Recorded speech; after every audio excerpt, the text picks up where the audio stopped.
Bonjour à tous, bienvenue sur ma chaîne, je m'appelle Gilles Mansillon, je voulais continuer cette discussion sur la conscience unifiée, la loi de l'un. On est en train de se préparer pour une sorte de libération, hein. C'est un petit peu pour tous les jours, il faut apprendre à se détacher, dégager le plus possible de nos peurs.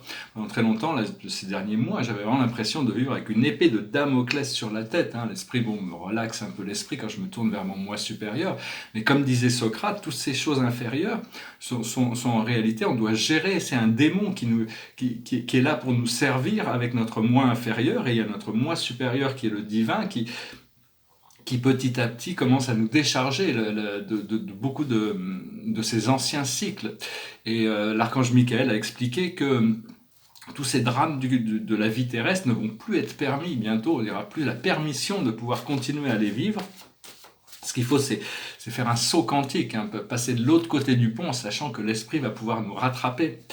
Alors, je vais tirer quelques cartes pour la journée. Alors, passé, présent, futur. Passé, présent, futur. Le passé, c'est l'illumination. Alors, l'illumination, c'est mettre sa main sur la lumière, c'est une prise de conscience, une prise de pouvoir.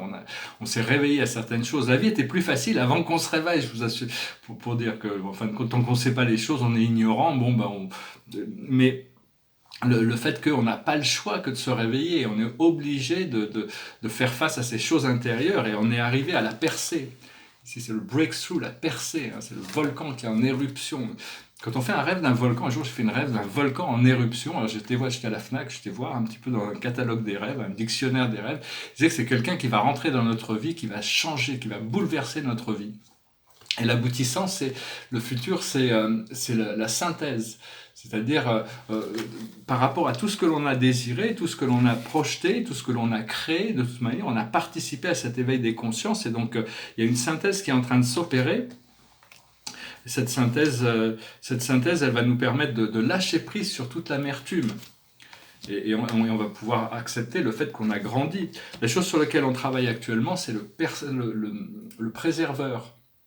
C'est-à-dire le préserveur, c'est-à-dire il faut continuer à préserver les choses qui ont de la valeur. L'univers préserve, notre âme préserve notre destinée. Et donc il faut mettre son énergie vers ces choses. C'est une renaissance aussi, c'est l'idée de renaissance à l'intérieur de nous. Et l'aboutissant, ça va être l'aspiration. L'aspiration, c'est vraiment la fin d'un cycle, hein. C'est l'aspiration, c'est la liberté. On aspire à la liberté.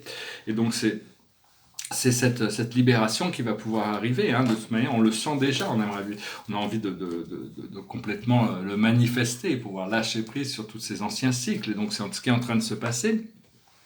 Parce que personne ne connaît vraiment les plans de Dieu, mais les plans de Dieu pour cette planète, une chose que l'on sait, c'est, enfin, a priori, ce que l'on peut penser ou savoir, c'est que ces plans c'est que le plan, c'est de l'ascension collective, de toute manière, la libération de cette planète.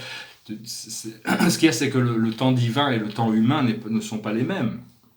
Parce qu'au départ, il n'y avait pas vraiment besoin de ce plan divin qui a été mis en place, d'envoyer toutes sortes d'êtres de lumière qui viennent s'incarner sur Terre. C'est parce que cette matrice était une matrice fantôme. Normalement, une planète n'est pas soumise à cette obscurité, dans cette lutte entre le bien et le mal. Il n'y a pas besoin. Les êtres évoluent naturellement dans la connexion, l'amour et la fraternité naturelle, hein. Il n'y a pas besoin de ça. Mais bon, il y a eu besoin d'avoir certaines interventions, certaines... Et donc, enfin, en réalité, le plan divin, c'est quelque chose de grandiose. Personne ne le connaît. Il y a que, enfin, il a été révélé qu'il y a vraiment que le Fils éternel au paradis. Il y a que le Fils éternel et l'Esprit infini qui connaissent Dieu en tant qu'infini, qui connaissent les plans de Dieu. Pour tous les autres, c'est un acte de foi, hein. De toute manière, on possède tous la vie grâce à cette connexion, qu'on en soit conscient ou non. Et donc, parce que la réalité, c'est maintenant, on vit maintenant de toute manière, c'est maintenant que l'on vit, il y a pas d'autres endroits. Et on essaie d'être soumis à notre âme, notre moi supérieur et notre moi divin. Savoir qu'au plus on arrive à accepter que la volonté de Dieu soit faite, pas la nôtre, dans notre vie, c'est-à-dire qu'on arrive à se soumettre à ça, c'est-à-dire lâcher prise sur certaines... Quand on ne sait pas, on peut s'en remettre à Dieu, comme disait Spinoza, c'est un grand philosophe qui avait été rejeté, qui avait été exilé, qui n'avait pas pu communiquer ses idées en son temps, mais avec les siècles, on est arrivé à intégrer ces nouvelles idées. Euh, Et donc, je voulais dire aussi, l'archange Michael expliquait aussi que dans les plans internes, quand on est entre deux incarnations, entre deux vies, on retourne dans cette magnifique maison. C'est une magnifique maison que l'on a, c'est notre plan de transition. C'est une magnifique maison avec une petite barrière blanche autour, petite barrière en bois, juste. Et puis au-delà, il y a des champs avec des arbres magnifiques. Sur chaque arbre, il y a toutes sortes de choses magiques qui pendent, et c'est toutes les possibilités de ce qui est possible. Et on a tous nos amis, on a toutes sortes d'animaux magiques là-bas, et on peut retrouver notre âme sœur si on n'a pas l'occasion de communiquer avec notre âme jumelle, si on n'a pas l'occasion de communiquer avec cette personne dans le monde physique. Il y a pas mal de mystères par rapport à tout ça. Mais enfin bon, c'est un endroit où on peut retourner de toute manière. Bon, quand on y retourne grâce à des projections ou grâce à des rêves, c'est moins, ça se présente différemment que quand on est complètement déchargé d'une incarnation. Mais enfin, c'est des endroits qui sont réels. Et savoir aussi que quand on dort, on est vraiment dans l'état de relaxation et de régénération de notre corps physique. On a tous besoin de dormir. Si on passe plus de 3 jours avant une fois qu'on a atteint la lumière, on n'a plus besoin de manger, de dormir. Bon, on dépasse ça, notre conscience devient intégrée dans cette lumière. Mais tant qu'on n'est pas dans ce niveau-là, notre corps physique a besoin de se restaurer, de dormir. Si on ne dort pas pendant 3 jours, on déconnecte avec notre âme d'une manière tellement sévère que ça peut créer on peut en mourir, quoi. Je veux dire, on peut mourir d'épuisement, ce que je veux dire. Donc quand on dort, on relaxe notre corps physique, mais notre âme est extrêmement active, c'est-à-dire qu'on ne sait pas ce qui se passe de l'autre côté, on ne sait pas, dès qu'on pose notre corps, notre âme est extrêmement active, et donc on peut se servir quand même de programmer, ce qui est bien d'essayer de programmer ses rêves. Si vous avez des questions, avant de s'endormir, de poser les questions en demandant d'avoir la réponse. Si on veut se réveiller avec de la force, se réveiller dans l'extase, se réveiller heureux, de toute manière, il faut continuer à travailler tous les jours avant de s'endormir, et quand on se réveille le matin, pour ancrer tout ça. C'est des moments très très précieux entre le sommeil et l'éveil. Et donc, vous demandez la guérison de notre corps physique, d'accélérer la guérison de l'alignement de notre corps physique avant de s'endormir, que les anges demandaient à des anges de guérison de venir travailler sur notre corps physique pendant qu'on dort. J'exprime que des idées, c'est mes idées. Après ça, vous voyez ce qui résonne avec vous. C'est juste, je suis inspiré à continuer à communiquer sur ces idées. Donc c'est bien, quand on se lève aussi, d'essayer d'établir des intentions positives pour essayer d'avoir une journée qui est transformationnelle, qui est miraculeuse, qui est bénite. Et donc tous les matins, chercher à cette... parce que ce qu'on cherche à arriver, c'est à cette ascension. Pourquoi on cherche à arriver à l'ascension? Parce que c'est quelque chose qui nous a été envisagé, promis, mais c'est décrit comme quelque chose d'extatique, une connexion éternelle, de joie, de bonheur, de reconnexion avec tout un ensemble énergétique d'être divin, de retourner à la maison. Une fois qu'on aura passé de l'autre côté du pont, tous les jours, on avance un petit peu vers cette direction. Donc il faut demander à se réveiller dans le bonheur le plus possible et avoir toutes les réponses des fois que l'on cherchait. Même Hamlet, Shakespeare, Will I Am Shakespeare, c'était le comte de Saint-Germain qui était incarné sur le nom de Lord Byron, mais qui avait pris ce pseudonyme pour écrire l'œuvre de Shakespeare, pour explorer le côté sombre de l'âme humaine, pour savoir s'il voulait devenir la flamme violette. Et donc il avait utilisé Will I Am, la volonté que je suis de Shakespeare, de secouer la lance. Et donc dans Hamlet, Hamlet nous dit que bon, il y a on échappe aux difficultés de la vie terrestre rien qu'en dormant. Donc il y a beaucoup de philosophie dans Shakespeare, bien sûr. Et c'est encodé, il y a toutes sortes de codes sur la vérité, les sciences transcendantales. Ce qui se passe, c'est qu'il y a toutes sortes, on est en train de nettoyer toutes sortes de traumatismes des vies passées. Donc des fois, il y a des choses qui se passent à l'intérieur, des bouleversements, des bangs, des bing, des booms, on ne sait pas trop ce qui se passe. Mais ça se passe, il ne faut pas s'inquiéter, ça fait partie du procédé. Ces sortes de choses qui se passent à l'intérieur. Bon, des fois, on se dit... Je suis venu pour transmuter toutes ces énergies, je ne suis pas venu pour vivre, parce que c'est toute cette transmutation. Pendant qu'on transmute, on n'a pas vraiment l'occasion de pouvoir vraiment profiter de la vie. Mais enfin bon, on pense qu'il peut y avoir peut y avoir un breakthrough, hein, une percée de toute manière, c'est ce qui était annoncé à travers les cartes, parce que la norme de l'existence humaine actuellement, c'est une norme qui est inhumaine, qui n'est pas humaine, c'est une norme plutôt animale. Les plus forts mangent les plus faibles, la chaîne alimentaire, on est des animaux, ceux qui sont en haut de la chaîne alimentaire ont tous les droits d'abuser tous ceux qui sont en dessous de la chaîne alimentaire.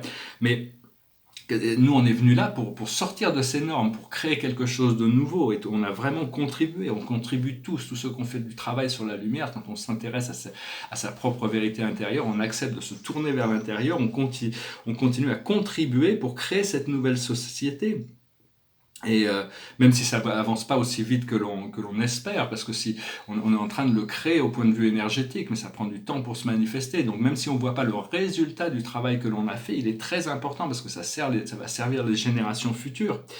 Et il faut devenir le nouveau sens commun qui va être l'amour, l'inclusion, la compassion, la compréhension. Il y a beaucoup de gens qui se réveillent à cette lumière, hein, de toute manière, parce que si on ne se réveille pas, il pourrait y avoir une éruption solaire. Par exemple, en 1855, il y avait c'est la dernière grosse éruption solaire. S'il y avait une éruption solaire qui a été assez courte, mais elle a détruit tout le champ électrique et électromagnétique, toutes les technologies électriques et électromagnétiques qu'il y avait aux États-Unis, enfin toute cette face de la Terre. Donc ça veut dire en l'espace de, si ça dure 10 secondes, ça serait juste à un moment localisé sur la Terre, mais si ça dure 1 heure, ça pourrait être 2 heures, 3 heures, 4 heures, un vent solaire pourrait détruire tous nos champs électriques, électromagnétiques, tous les satellites, toutes les informations bancaires, tout le système, toutes les grilles électriques et électromagnétiques. Donc on espère que ça n'a pas besoin de passer par là, parce qu'on se retrouverait au Moyen-Âge, ça prendrait des semaines pour reconstruire une société, pour remettre en place les champs de la société.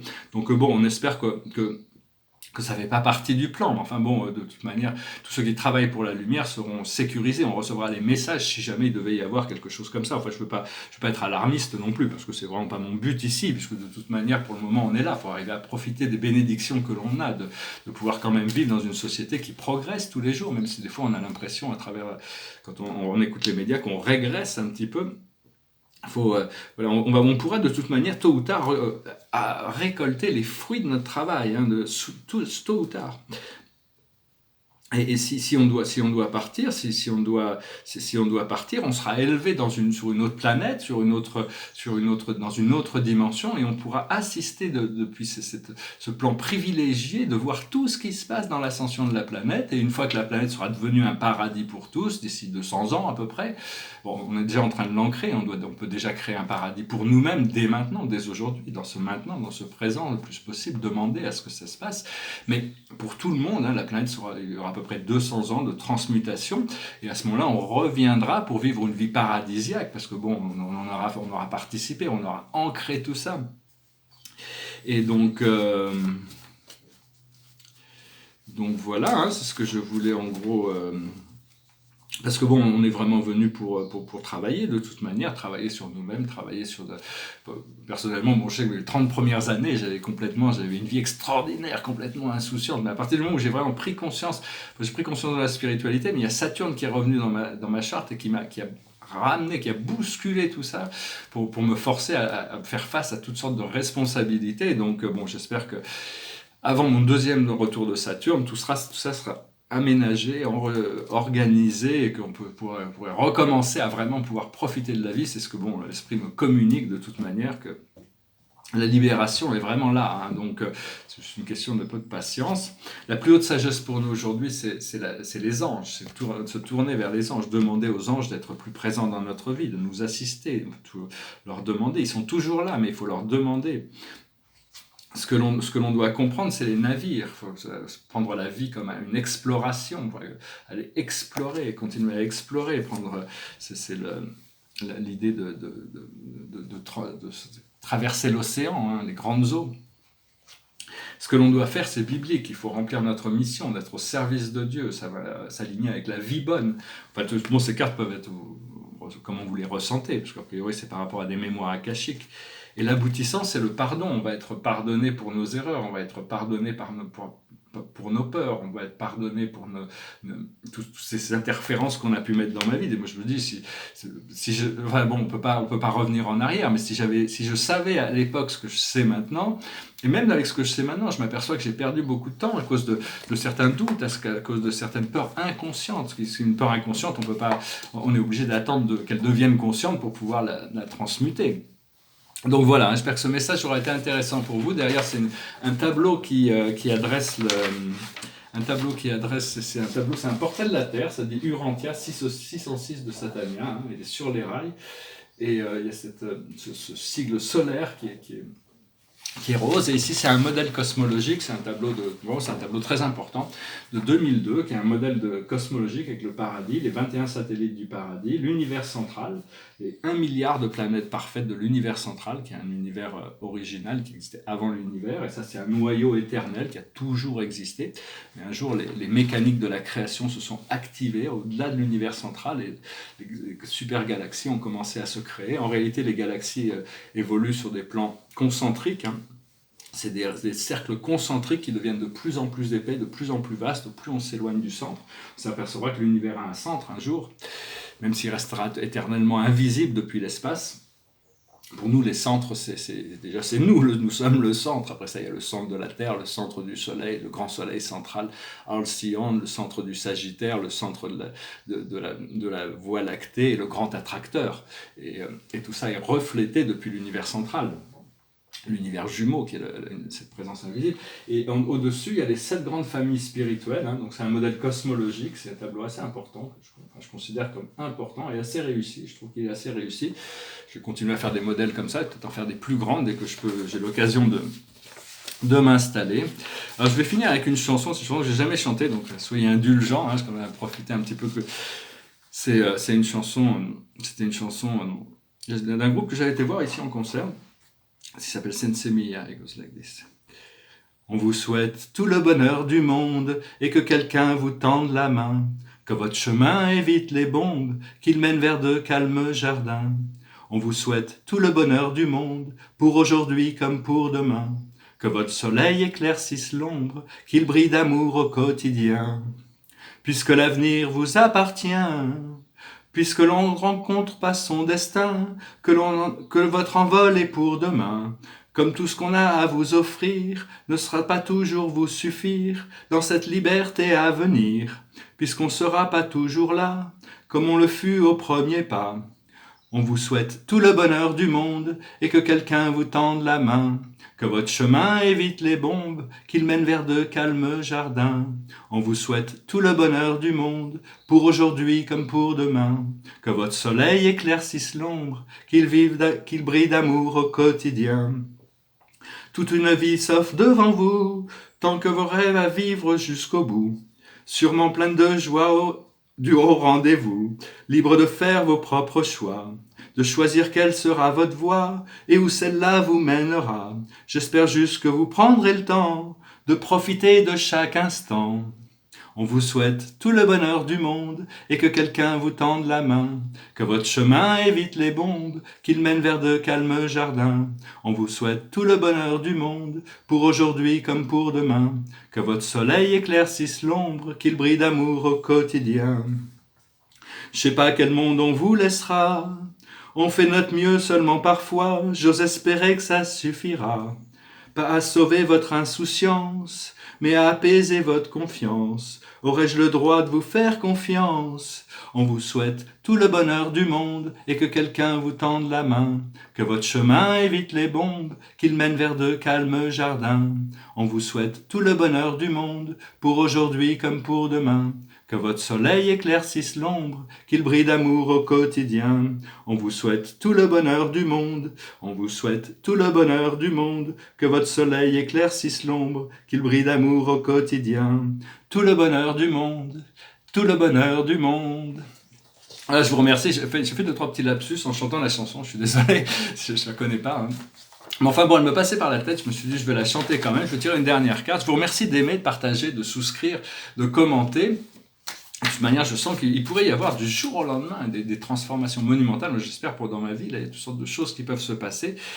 C'est juste qu'il faut que j'arrive à gérer mes propres. Tout le monde a, comme disait Socrate, tout le monde a ce démon à gérer. Hein, c'est-à-dire que c'est juste arriver à transcender, transmuter, accepter, passer à travers toutes ces choses pour arriver à se trouver de l'autre côté, de l'autre côté du tunnel, de l'autre côté du pont, où on peut se laisser recevoir par le monde spirituel. Et donc, la carte de la journée, c'est le 8 de Gabriel. Activité débordante. Les résultats ne se font pas attendre. Communiquer est primordial. Donc on s'efforce, hein, on s'efforce. Je passe beaucoup de temps au téléphone actuellement. J'ai réussi à reconnecter avec un ami de très longue date. Ça m'a fait plaisir de pouvoir lui parler. Il est en Dordogne. Et donc voilà, hein, je vous souhaite une excellente journée. Je vous remercie pour tout. Si vous avez des questions, des commentaires ou quoi que ce soit, hein, n'hésitez pas. Et puis je vais peut-être faire une pause bientôt là avec ces vidéos. Mais enfin, pour le moment, je suis là. Je reviendrai certainement demain. Je vous remercie pour tout. Namasté.